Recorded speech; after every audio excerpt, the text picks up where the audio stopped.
He explicitly wrote that if the only choice available is between cowardice and violence, he prefers the violence. He was inspiring Arjuna to discharge his warrior duty towards his people. We became a community that genuinely cannot tell the difference between surrender and peace. To be peaceful, one must possess the capacity to be dangerous. A peaceful person is just like a missile in a silo. Here is the question. If someone attacks me, I can choose to take the hit. That is my body, my life, my choice to make. But what if my child is standing right behind me? What if someone weaker depending on me to stop the attacker? Do I still have the moral right to stand there and do nothing, all in the name of non-violence? For the longest time, I could not resolve that question. If your childhood was anything like mine, it would have included a plenty of value drilling into your brain. One of such values is non-violence. And if you grew up in India, the most significant reference for non-violence was always been Mahatma Gandhi ji. Do not retaliate, show the other cheek, break the cycle of vengeance. These are his prominent teachings.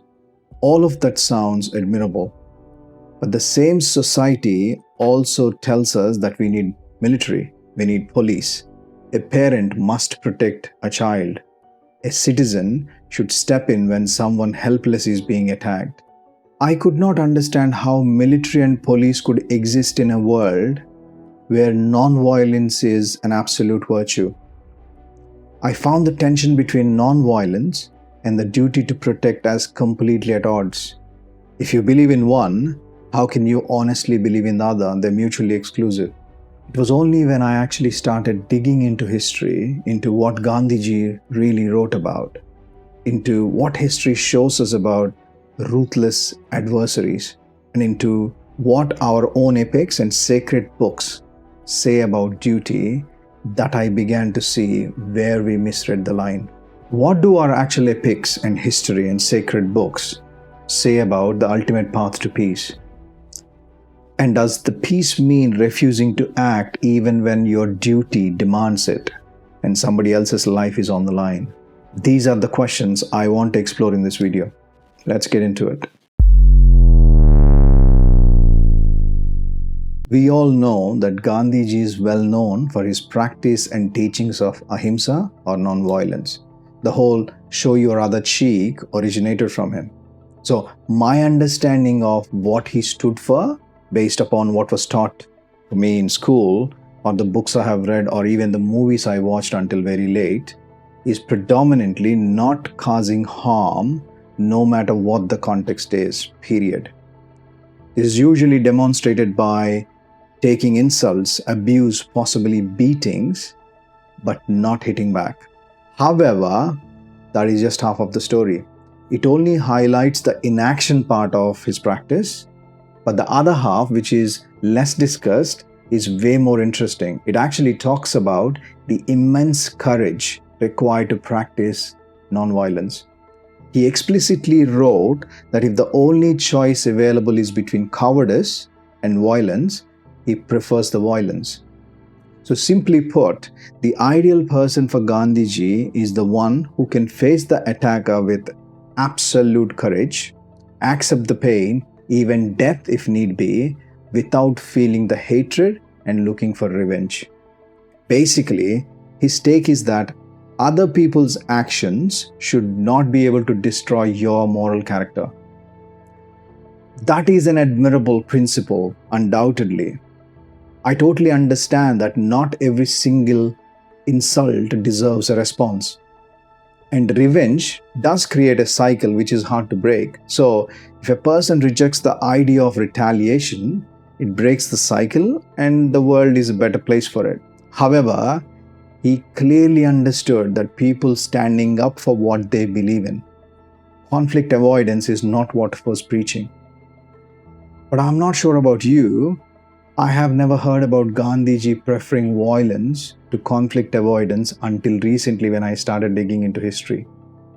I feel someone or some system of curation have decided at some point in the past that courage part of his teachings is not important to discuss. I wonder why that is though. Now that I know his philosophy in its complete sense, I still struggle to understand how that can be applied in every situation in life. Gandhiji's point is that when you choose not to react or hit back in spite of receiving all the suffering directed at you, that action makes the attacker see good in you. It embarrasses them in front of the world, or it appeals to the humanity deep down inside the adversary and surfaces it eventually. So essentially, you're taking a chance on the opposite person's ability to find goodness in them simply by you displaying goodness in you.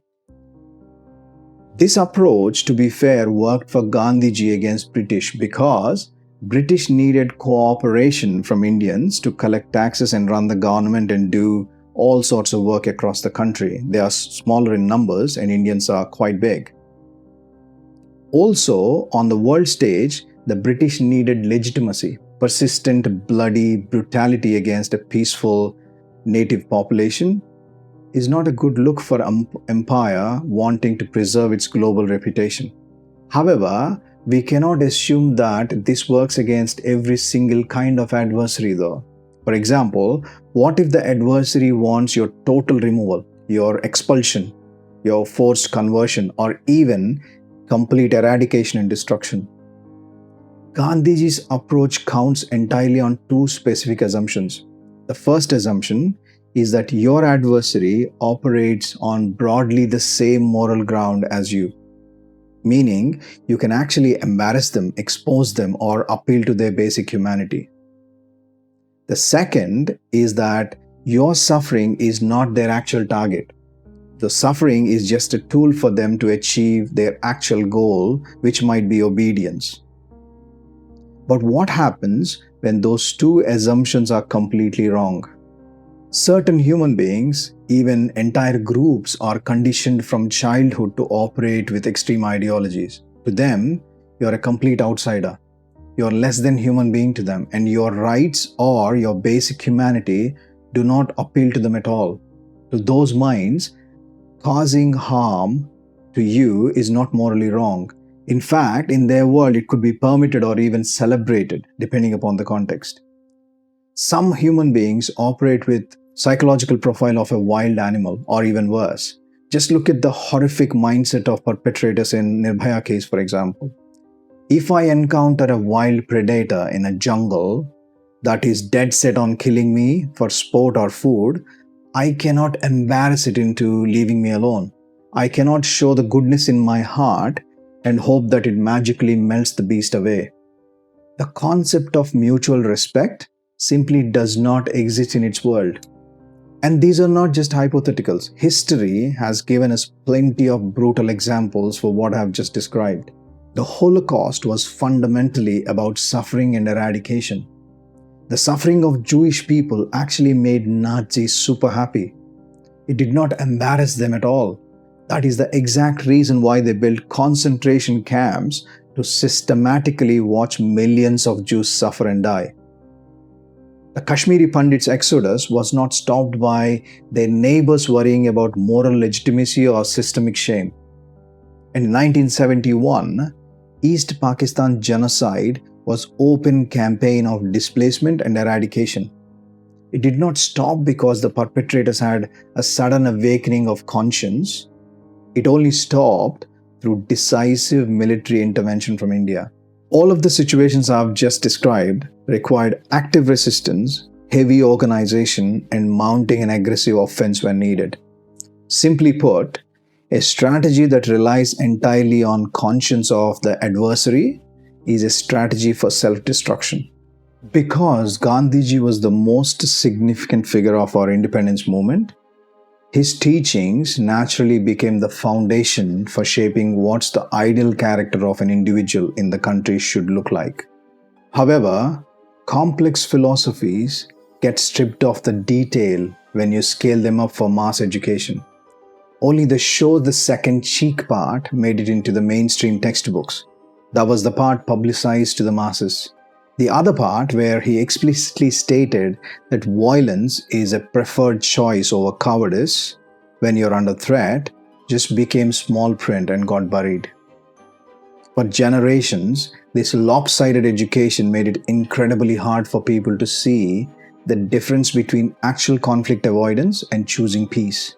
Think about this psychological trap here. If you're told to stand for something, but you're taught that you have zero right to realistically defend yourself by using force, if things go south at all, what would you do? You do not become a peaceful hero. You'll just learn to not to get into a fight, avoid the conflict entirely.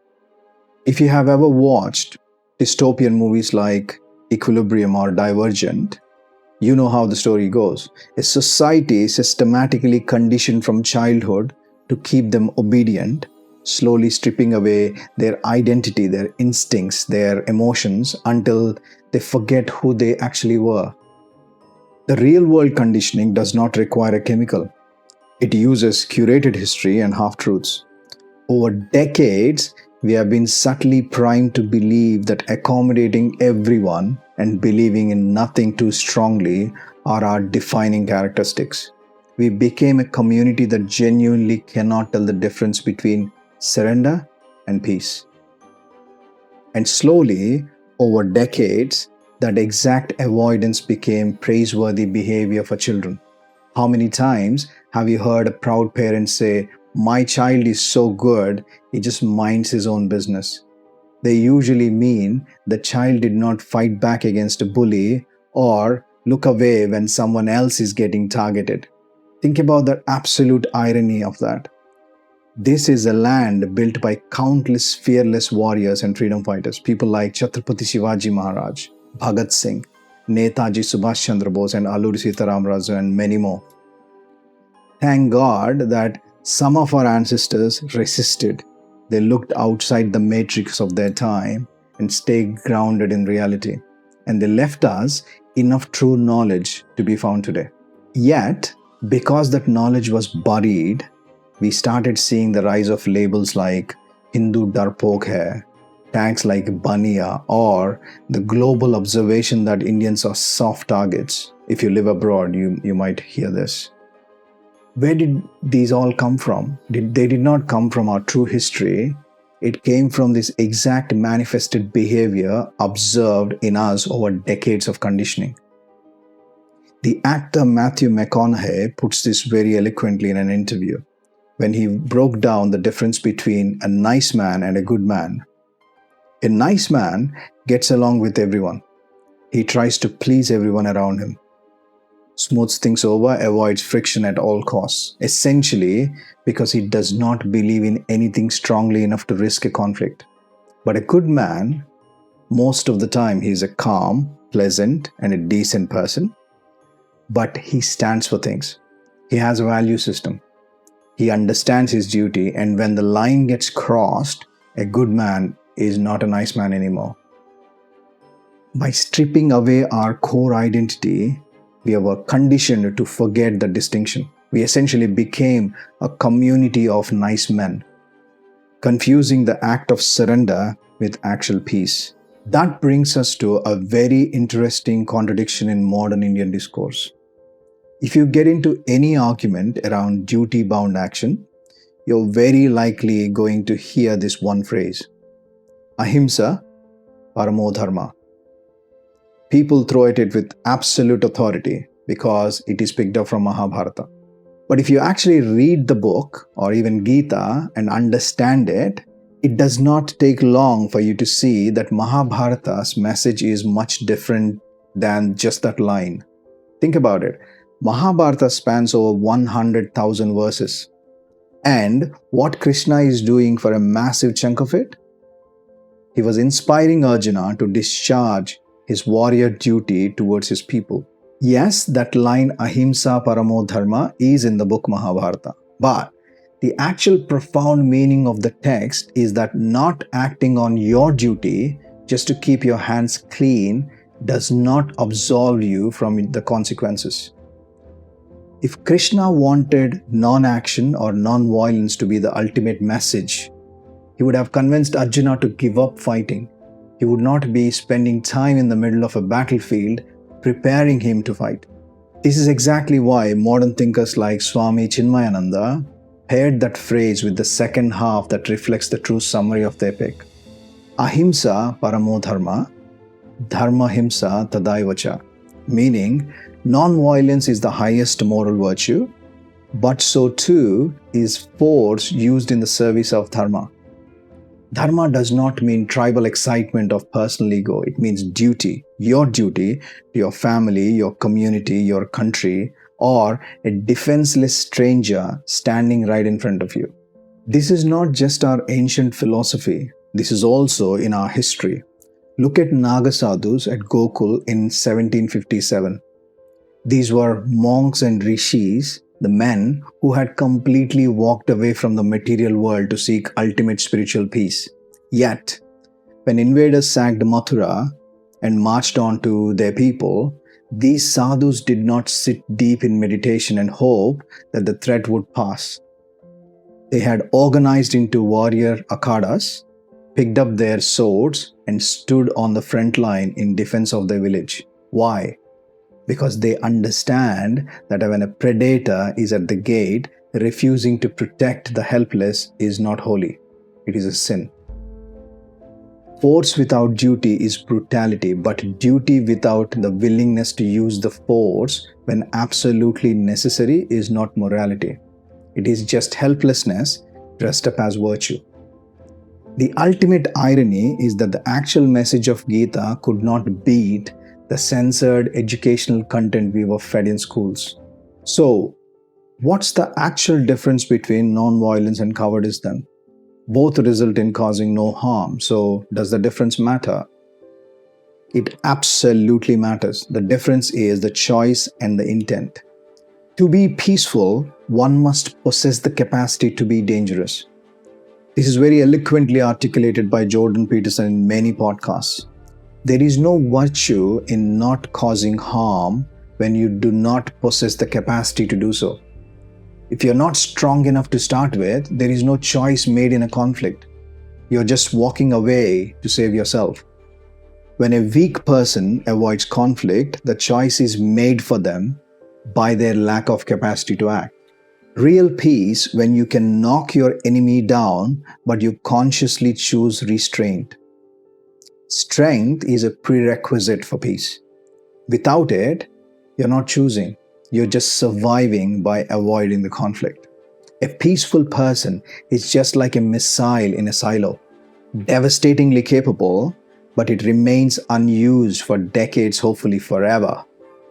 It works as a deterrent purely because everyone knows the capacity for destruction exists if it gets messed with. Being strong enables you to decide what you stand for and act upon when line gets crossed. It lets you deliver your duty to the people depend on you, whether it is your family, your community, or your country. It lets you speak your mind honestly without constantly calculating who might get offended. So let me go back to where I started. The child standing behind me, the stranger looking at me for help. The real choice was never between violence and peace. It was between duty and helplessness. True peace is not about keeping your head down and playing nice. It's about having the strength to stand up for something. It is to be a rebel with a cause. It is possessing strength, controlling it, and choosing the restraint as long as the restraint remains morally possible. And when it is no longer possible, having the quiet courage to do what the duty demands. Right, that is what I wanted to leave with you. If you have watched this long, you're exactly the kind of person I make these videos for. Thank you for watching. I'll see you in the next one. Until then, dig deeper.